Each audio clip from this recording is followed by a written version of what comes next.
besides listening to like Kiss's greatest hits in fifth and sixth grade, and there were other songs I listened to, but like I do remember listening to a lot of Nirvana, just fucking on repeat for the most part, just album after album. And it gets to a point where eventually, I mean, I remember you listen to it too many, or I listened to it too many times. I don't know about anyone else, excuse me, but I have to step away from it. But sometimes I can come back, and sometimes I can't come back. There's been plenty of bands where I've stepped away from and have not come back from, and it is what it is. You grow up, or maybe just it's just not. It doesn't resonate with the individual anymore, or whatever. But Nirvana, for some reason, is always it still is there, and probably still will be there for a while. I could be wrong. Maybe I'll change my mind eventually. Definitely one of the top greatest in my opinion. Just my opinion. I'm not gonna say it's factual. And a lot of other people, it's kind of similar with the Beatles. Just for some reason, it wasn't just advertising. It wasn't just like hitting the right. I mean, it wasn't just hitting the right cities and whatnot, and touring and whatnot. Like it just, there was something else there. And once again, not everyone. A lot of people, felt like it was probably shoved down their fucking throats. It just, not even almost loathe fucking Nirvana, the idea. It's like they were far from it, whatever. I mean, if I had a gun to my head, I guess I would say Incesticide's probably my favorite fucking album, even though it's a bunch of B-sides. This is a tough question, I'm sure. Would you rather see Nirvana play live, or would you want to hear more Nirvana music? If Chris never changed his mind, I mean, Nirvana could be completely something else. Possibly wouldn't even be called Nirvana, who knows? And I guess the other question is, if Chris never changed his mind, this is some what-if stuff, but like, would Kurt have continued? Would he have had a choice? I mean, nowadays, any dumb fuck can make music, me included. It was a lot different, like, not even fucking, like, 15 years ago. In some ways, the band did grow. It became more mature, definitely. But I feel like, I could be wrong, but and I'm saying this as a fucking super fan of Nirvana, but, like, it's so strange that literally, in some ways, almost putting the exact, not obviously it's the fucking, everything's different, everything's, different formats and all that shit, but it was pretty much the same song over and over again. The only difference was, once again, the lyrics, I would say, telling a different story. But once again, like, and the songs are very fucking different. Don't get me wrong. I'm just like, Like, just like the Beatles, once again, like, they made, like, the Beatles, for example, they made so many songs that almost kind of sound like they're the exact same fucking song, but the only difference is, obviously a change of chord structure or fucking pattern, melody. There's definitely obviously a lot of things that can make it different. Obviously, you know what I mean. If I look at the way I'm looking at it, might be a little too fucking half empty. But realistically, isn't there something an achievement to being able to do something like that? Honestly, it's fucking astounding. Realistically, I love Nirvana, dude, and I love the Beatles are awesome too. I can't. There was a Nirvana mania. There definitely was a Nirvana mania. I was not born. I was born just a little bit after it, or whatever. Fucking like within a year, fucking Kurt killed himself. But once again, and I'm just another fucking snotty, fucking numb-nutted fucking fan. You know what I mean? Like, what do I fucking know? I don't know the real Kurt. I don't know. You got to see what you got to see. You know what I mean? But you didn't get to actually see like the actual person. You know what I mean? Like, other than obviously some raw footage here and there. But once again, I guess the moral of the story is just like never put anyone on a pedestal. You know what I mean? And there's plenty of bands that have said that for good reason.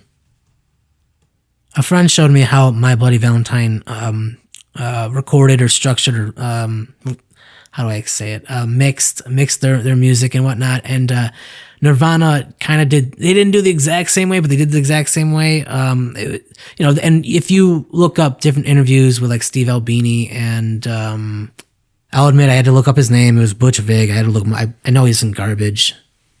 But anyway, shame aside for not remembering names. They layered, I think it was just multi-layer of like guitars and vocals and stuff like that. And I understand why it's not done all the time is because it can come off as sloppy. Like, I would even say the Velvet Underground. They're also a band that they did a lot of multi-layering. It seems I could be wrong. I don't know. This is just from my ears or hearing it or whatever. Even All Tomorrow's Parties and everything. So you could definitely hear that there's two vocals for Nico going on at times. Personally, I just wish that there was more Nirvana music. I wish that they were in the studio more. I wish they didn't have to tour so much. But it is a fucking job, and they gotta make a living somehow. I always feel like saying the elephant in the room. I mean, the only person that can change the addict is the addict themselves. Listing off a bunch of fun songs that I like. You got Love Buzz, which is a cover. Here She Comes Now, which is a cover of Velvet Underground. Love Buzz, I'm not familiar with. Sorry with which cover it is. If it's been said a number of times, I'm an idiot. I do really like Marigold. That's just kind of like a demo or whatever, or a B-side. Heart-shaped box. A lot of Nevermind. I have to look this up right now. For Nevermind, I usually go from Come As You Are, Breed, Lithium, and if I am going to listen to Poly, it's probably the new wave off Incesticide, Territorial, Pistons, Drain You, Lounge Act, Stay Away, On a Plane. I don't really listen to something in the way, and I used to listen to Endless Nameless a lot, but I don't know. That's a here and there kind of. A song I like, every now and again to listen to. Just going down real quick. Once again, I fucking love almost the entire album for all four of them. They're just solid. They're just fucking solid. You can, that doesn't happen too often. Normally, you just like one song or a couple songs off an album or whatever. It's very rare to like everything. Sometimes, everyone's got their favorites, you know what I mean? And once again, it's some people fucking despise or loathe. It's despise and loathe Nirvana. I am not one of those people. Once again, I like pretty much everything off of Incesticide, but my favorite song I think might be Big Long Now or Aero Zeppelin. It is interesting that Downer made it on Incesticide as well. Because it's on Bleach. I totally understand that for the most part, Nirvana's I don't know if it was half the time or whatever, but there was a decent amount of time, where Nirvana was a 4-piece, and by the end of it, there was about a 4-piece. Sometimes even had more. Especially with the unplugged stuff. But I admired the 3-piece. It was just awesome that you can do, how much you could do with just three instruments. Technically a fourth if you include the vocals. And if you're going to include a rhythm, then it goes 5. But, and plus there's obviously all backing vocals and stuff like that. Whatever you want to, whatever. I keep on saying, sorry about that. Obviously, Jimi Hendrix, he made the guitar like a third arm for himself. But, if you get good enough at anything, it can become an extension or whatever. But there is certain similarities between Kurt Cobain and Jimi Hendrix. And I think one of the biggest things is just the emotion they're able to somehow put into their guitar. Literally, it goes beyond pressing chords. It goes beyond pressing the notes or holding the notes down or whatever you want to say. And, moving up and down the fucking fretboard. Beyond the pattern, beyond the melodies, the rhythm, beyond all that, there's just something there. I don't, is it magic? Is it just raw emotion that's just somehow able to be portrayed through music?